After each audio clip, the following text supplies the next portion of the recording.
رومی فرماتے ہیں صد ہزاراں آفریں بر جانے او، بر قدوم و دور فرزندانے او، کہ نبی مکرم صلی اللہ علیہ وآلہ وسلم کی پاک ذات پہ لاکھوں کروڑوں بیش بہا رحمتیں نازل ہوں، برکتیں نازل ہوں، آپ پر درود و سلام ہو، بر قدوم و دور فرزندانے ہو، اور آپ کے اس جہان فانی سے پردہ فرمانے کے بعد آپ کے جو نائبین ہیں، جو صحابہ کرام ہیں، جو آپ کے زمانہ اقدس میں آپ کے سامنے جنہوں نے بیٹھ کے آپ سے اسلام سیکھا، ان پر بھی لاکھوں کروڑوں مبارکیں اور ان کے اوپر بھی ہزارہا اللہ رب العزت کی رحمتیں ہوں۔ آپ فرماتے ہیں آن خلیفہ ذات گانے مقبلش، زادہ اند از عنصر و جانو دلش،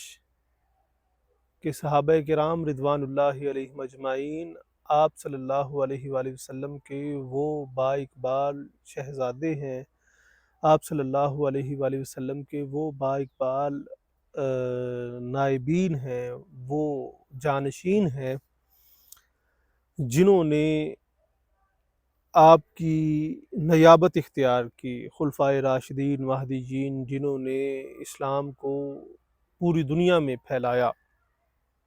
زادہ اند از عنصر و جانو دلش، جنہوں نے نبی مکرم صلی اللہ علیہ وآلہ وسلم کی پاک ذات سے،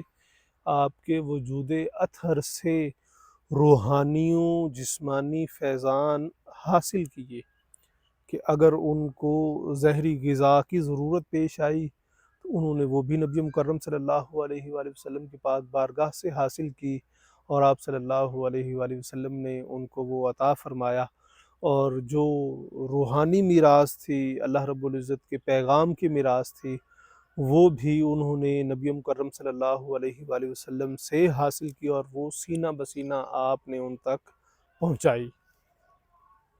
آپ فرماتے ہیں غرض بغداد و حرے یا ازر اند،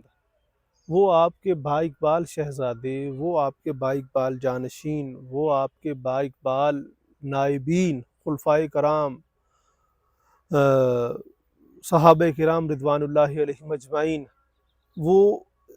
دنیائے عالم میں جہاں کہیں بھی ہیں، وہ بغداد شریف میں ہیں، وہ حرے کے علاقے میں ہیں، یا وہ رے کے علاقے میں ہیں، جہاں جہاں جس علاقے سے بھی وہ متعلقہ ہیں، بے مزاج آب و گل نسل ویند، وہ بغیر کسی رنگ کے، نسل کے، کسی بھی ذات پات کے تفاوت کے بغیر وہ آپ صلی اللہ علیہ وآلہ وسلم کے نائبین ہیں، جو آپ کے زمانہ اقدس میں ہیں وہ بھی، اور جو آپ کی ظاہری حیات کے بعد اس جہان میں اس چیز کو لے کے چل رہے ہیں، وہ پوری دنیا میں جہاں جہاں اس سنت کو زندہ کر رہے ہیں، وہ آپ صلی اللہ علیہ وآلہ وسلم کے نائبین ہیں۔ جیسا کہ حضرت سیدنا صہیب رومی، آپ روم سے تشریف لائے، سیدنا بلال حبشی آپ حبشہ سے تشریف لائے، سیدنا سلمان فارسی رضی اللہ تعالیٰ عنہم، دیگر صحابہ کرام جہاں جہاں جس علاقے، رنگ، نسل، قوم، مذہب سے تعلق رکھتے تھے، جب وہ نبی مکرم صلی اللہ علیہ وآلہ وسلم کی پاک ذات کے ساتھ وابستہ ہو گئے تو پھر وہ بغیر فرق والے ہو گئے، وہ سب آپ صلی اللہ علیہ وآلہ وسلم کے نائبین ہو گئے، آپ صلی اللہ علیہ وآلہ وسلم کے صحابہ کرام ہو گئے، اور وہ دین اسلام کو پھیلانے والے ہو گئے۔ رومی اس پہ مثال دیتے ہیں، آپ فرماتے ہیں شاخ گل ہر جا کے روید ہم گلست، کہ گلاب کی ٹہنی کو جہاں بھی زمین میں گاڑو گے اس سے گلاب ہی نکلیں گے، کوئی اور چیز برآمد نہیں ہوگی۔ اسی طرح سے نبی مکرم صلی اللہ علیہ وآلہ وسلم کے جانشین صحابہ کرام رضوان اللہ علیہم اجمعین، اور آپ سے فیضان حاصل کرنے والے دیگر علماء ربانیین، وہ جہاں کہیں بھی دنیا کے جس کونے میں بھی ہیں، وہ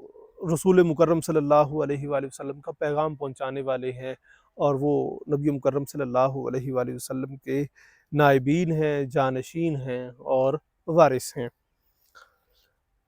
آپ فرماتے ہیں خم مل ہر جا کے جوشد ہم ملست، کہ جہاں کہیں بھی شراب کا مٹکا کھولا جائے تو اس سے شراب ہی نکلتی ہے، کوئی اور چیز نہیں نکلتی، کہ جس طرح سے گلاب کی ٹہنی کو لگایا جائے تو اس سے گلاب نکلے گا، شراب کا مٹکا کھولا جائے تو اس سے شراب نکلے گی۔ اسی طرح سے نبی مکرم صلی اللہ علیہ وآلہ وسلم کے جو جانشین صحابہ کرام رضوان اللہ علیہم اجمعین اور آپ سے فیضان حاصل کرنے والے جتنے بھی احباب ہیں، وہ جہاں جہاں ہیں، وہ جہاں جہاں منہ کھولیں گے وہ نبی مکرم صلی اللہ علیہ وآلہ وسلم کی پاک ذات کا فیضان ہی لوگوں تک پہنچائیں گے۔ آپ فرماتے ہیں گرز مغرب می زند خورشید سر، اگر سورج مشرق کی بجائے مغرب سے سر نکالے تو وہ سورج ہی رہے گا، وہ کوئی اور چیز نہیں ہوگی۔ عین خورشید است نہ چیزیں دیگر، وہ سورج ہی کہلائے گا، وہ کوئی اور چیز نہیں کہلائے گی، کہ سورج مغرب سے نکلے،